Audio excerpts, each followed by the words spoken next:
Who is this young person here in the courtroom? That's my son. All right, how old are you? 17. Why are people bringing children down here to see somebody who is in jail for drugs like this is somebody that people should be looking up to? Is he excused from class? Is he missing math? Is he missing science? And according to the police report, he's a gang member. Why are people just staring at me like I'm saying something that is unheard of? So you have your wife and your girlfriend. My ex-wife, Your Honor. And so recently you were with your wife.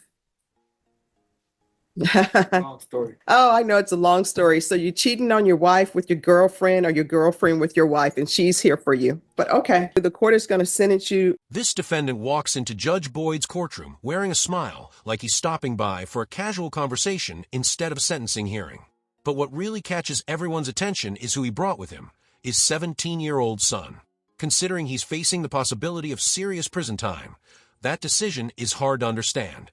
As the hearing unfolds, Judge Boyd starts piecing together details about his personal life, and you can feel the atmosphere in the courtroom completely change.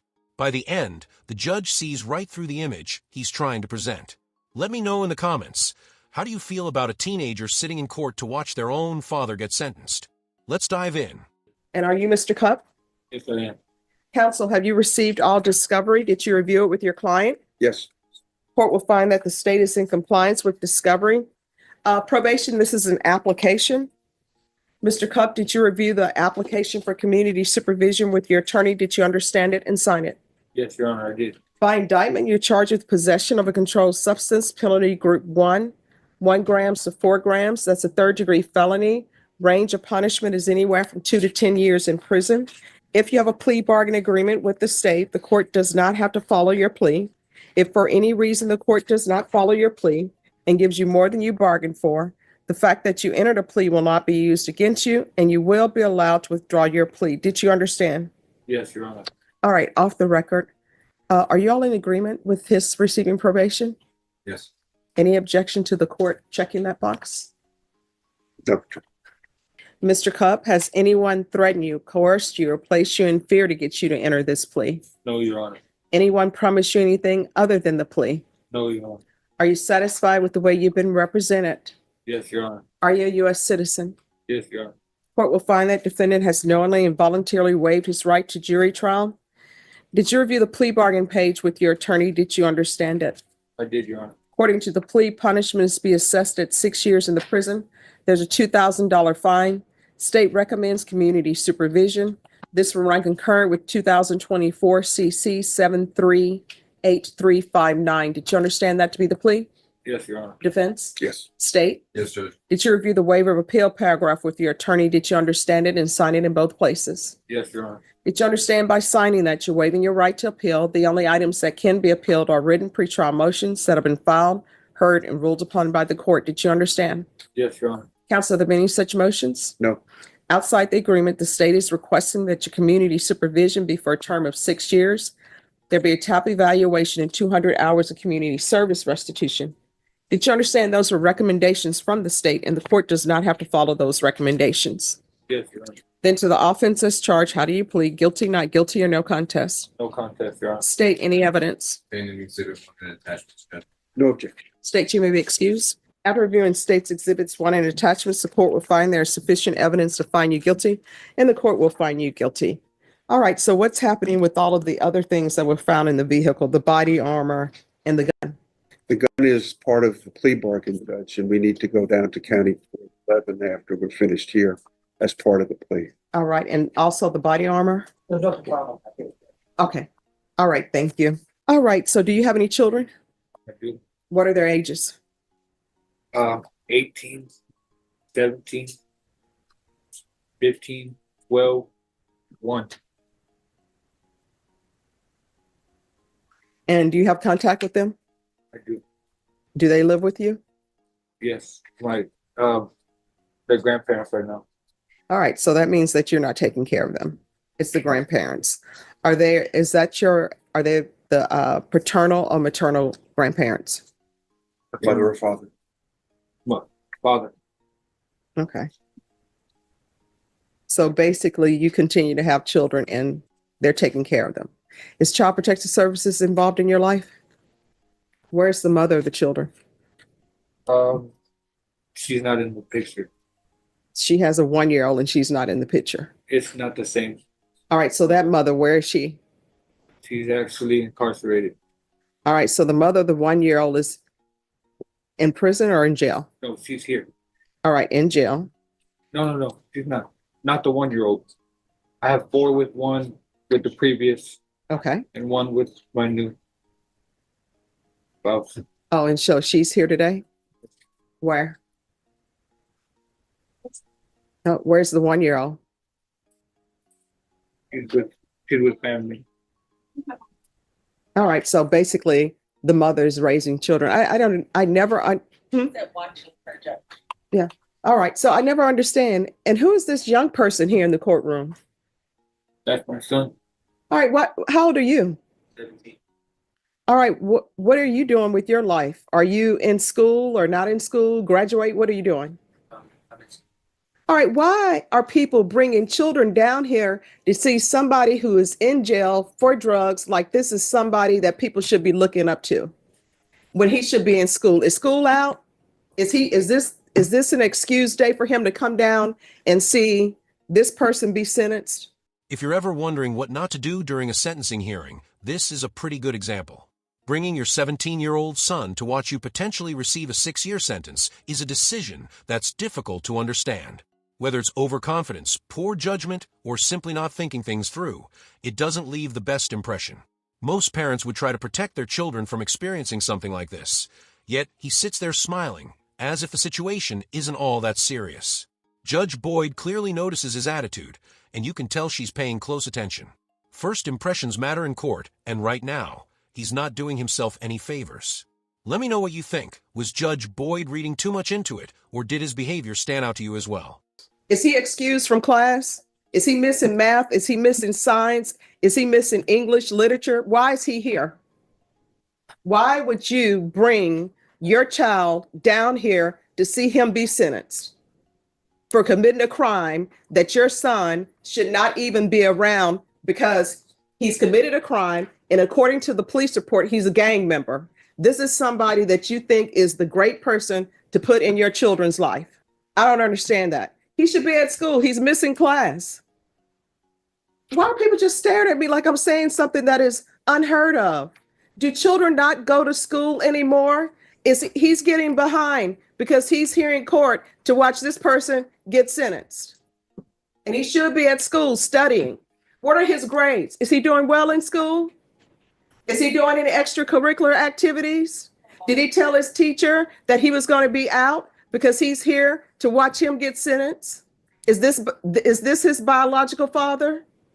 Yeah. So why is he in school? And you should have told him, don't come down here. You need to be in school.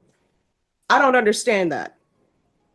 And then what ends up happening? People drop out of school and then they come in, and you know what they come to court and tell me? Well, you know, my father's been to prison. My father did drugs. My father's a gang member. And all these mothers are out here holding these men up as paragons of society for their children to look up to, and then having children with them that are one. Knowing their history, I do not understand that. But he's too young to be in court. And if people want to visit him, I know they don't do person-to-person jail visits anymore. You can only do it on phone. That's where he needs to see him. And when you're out of custody, spend time with your children instead of just having them show up and want to be in their life when you're in court and you need them for sympathy. So he can step out of the courtroom. Thank you. So they have you listed as a gang member in here. What's this about? For a small period of time, I was in a motorcycle club. No, it says Bandito's gang member. It's a club, Your Honor. All right. When's the last time you had employment? I'm self-employed. Doing what? I move mobile homes. I have a trucking company. All right. And is that registered? Yes, it's an LLC. All right. This is what the court is going to do. The court is going to find you guilty, sentence you to 6 years in the prison, suspended and probated for 8 years, regular reporting by Zoom or in person, regular random UAs, proof of employment within 30 days. There's to be no employment as a home health care provider or with minors. I'm going to want a gang evaluation done. So when's the last time you used? Your Honor, I don't use. All right, so these drugs that were in the vehicle belong to somebody else? Yes, they do. The mother of your children? Yes, they do. All right, so, and that's the lady here, another one? Oh, yeah. My wife. Oh, so you have your wife and your girlfriend. My ex-wife, Your Honor. And so recently you were with your wife. Long story. Oh, I know it's a long story. So you're cheating on your wife with your girlfriend or your girlfriend with your wife, and she's here for you. But okay. As more details come out during the hearing, the situation becomes even more complicated. Questions about his family life start painting a picture that's far from straightforward. Between having his son in the courtroom and the complicated relationship involving his ex-wife while still being married, the entire situation raises eyebrows. What really stands out is his reaction. Instead of looking uncomfortable, he keeps smiling through the discussion, and that doesn't exactly come across as someone taking a moment seriously. Whether there's more to the story or not, the optics aren't helping him at all. I'm curious what you guys think was really going on here, because from the outside looking in, it's definitely an unusual situation. What's your wife's name? Jaslyn Pettis. Jasmine Pettis? Jaslyn. Jaslyn. There's to be no contact with Jaslyn Pettis. Sorry. Yes. That's his current, Oh, that's the current girlfriend. correct. Who The is your former wife? group is, Or is she just your girlfriend? Jesse Solis. Is that just your girlfriend or did you all get That's my married? wife. We got married. All right, so no contact with the wife, Jesse Solis. Solis, that he is still currently in a relationship with. That's why it's in her car with her drugs. So tell the girlfriend he's still in a relationship with her. And, you know, that shakes out the way it shakes out. Either she's the number one girlfriend or not. That's what he's doing. So no contact with Jesse Solis, no unsupervised contact with minors, UA hotline, field visits one time per month until further notice, 200 hours of community service restitution. The court is going to order parenting classes. Once the parenting classes are complete, community service hours will be deemed satisfied. TAP evaluation, in custody, follow results. Is there anything else, probation? Is there anything else you need from the court in order to be successful? All right, did you review the document entitled Trial Court Certification of Defendant's Rights to Appeal with your attorney? Did you understand it and sign it? I did, Your Honor. Because this is a felony conviction, you're not allowed to own or possess any weapons or ammunition. If you have a question over what a weapon or ammunition is, you'll need to speak to an attorney. And also, this will run concurrent with 2024 CC 738359. All right, we can go off the record. Let me just tell you something. Probation is very difficult. And if you are going to have a wife and a girlfriend and you're secretly still in a relationship with both of them, your probation is going to get very difficult, even more difficult. You know why? Because if something goes on in your household where there's an argument, you're cheating, and you're not letting them know, you know what's going to end up happening? They're going to call your probation officer and you're going to be reported for whatever issues are going on in your household. So you're going to have to make a decision so your children are not confused. Either you're going to be with your wife or either you're going to be with the new girlfriend. For some reason, the new girlfriend decided to hang her moon and her stars on you. So you're going to have to be a better person. You understand? Yes, Your Honor. In order to be successful in this court, communication is key. Let probation know if you have any issues. If you feel they're not addressing it, you can always come back to court. You understand? I do, Your Honor. All right, good luck to you. In the end, the court decides on 8 years of probation, and that's a huge responsibility. Between his wife, his girlfriend, and everything else going on in his personal life, he's already dealing with a complicated situation. Add in the decision to bring his son to court and the way he handled himself throughout the hearing, and it doesn't exactly inspire confidence. A lot of people hear probation and think it's an easy outcome, but that's far from the truth. One serious violation could put him right back in front of the judge facing years behind bars. Now, I want to hear your opinion. Do you think probation was the right decision here, or would a prison sentence have made more sense? Thanks so much for watching, everyone. Don't forget to like and subscribe, and I'll see you in the next one.